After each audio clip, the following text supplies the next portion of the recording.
بسم الله الرحمن الرحیم. معززو سامعین کرامو، څنګه چې تاسو په علم کې دی چې زمونږه د ګروپ په شکل کې تاسو ته د درس نظامی، د عربي ګرامر او د تفسیر او د فارسیات ادبیات وینا کړې ده.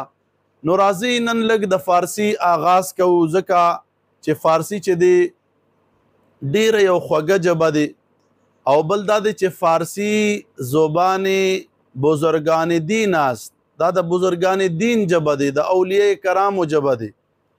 اولیاء کرامو صوفیاو خصوصا چې څومره تصانیف دی، تفسیر په حواله، حدیث په حواله، نور چې څومره د صوفیاو خپل عرفان متعلق، تصوف متعلق چې څومره تصنیفات دي، دا په فارسی ژبه کې موجود دي. نو خامخاس فارسی ژبې باندې پوهېدل هم ضروري دي. راځئ نن آغاز کوو د ګرامر د فارسی نه، ځکه چې هر ژبه په ګرامر باندې ولاړه وي، دستور او قانون باندې ولاړه وي. نو نن به مونږه په فارسی ژبې کې د مصدر متعلقه لږ درس ووایو. مصدر هغه اسم دی چې دنه نورې صیغې بهر وځي، دنه نور الفاظ جوړیږي، دې ته مصدر وایي. او په مصدر پہچان په فارسی کې دا دی چې په آخر کې به دن یا تن وي. لکه مثال زدن، مارنا، وهل. دغه رنګې خوردن، کھانا، خوړل. دغه رنګې کشتن، قتل کول، وجل، کشتن.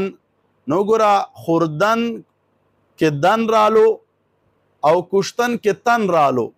دن یا تن دا د فارسی مصدر علامت دی.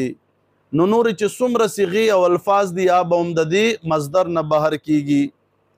دا د ګرامر یو مختصره حصه شوه مصدر متعلقه، دا تاسو ځان سره محفوظ کړئ. را به شو گفتگو طرف ته. گفتگو هم ضروري دی. گفتگو کې به نن دا وایو که موږ نه څوک تپوس وکړي یا موږ چاته وایو چې زما نوم عثمان دی، دا به په فارسي کې څنګه وایو؟ لکه زما نوم عثمان دی، زه به ویم اسم من عثمان است، اسم من ابو بکر است، اسم من عمر است، اسم من علی است. اسم نم توئی من، اسم من زمانم. عثمان است، عثمان دی، است مانا دی، زمانم عثمان دی. نو دا به هر سړی خپل نوم به وایي چې ته وایې چې زما نوم فلانی دی. اسم من احمد رضا است، اسم من حامد رضا است. نو دا ستاسو یو گفتگو، یو جمله هم ذهن نشین کوي. انشاءالله په دې طریقې باندې به رفته رفته مونږ کوشش وي چې مونږ ستاسو ته څومره زمونږ د وس نه وي هغه درس مونږ تاسو ته در ورسوو. الله پاک ته عمل کولو توفیق نصیب.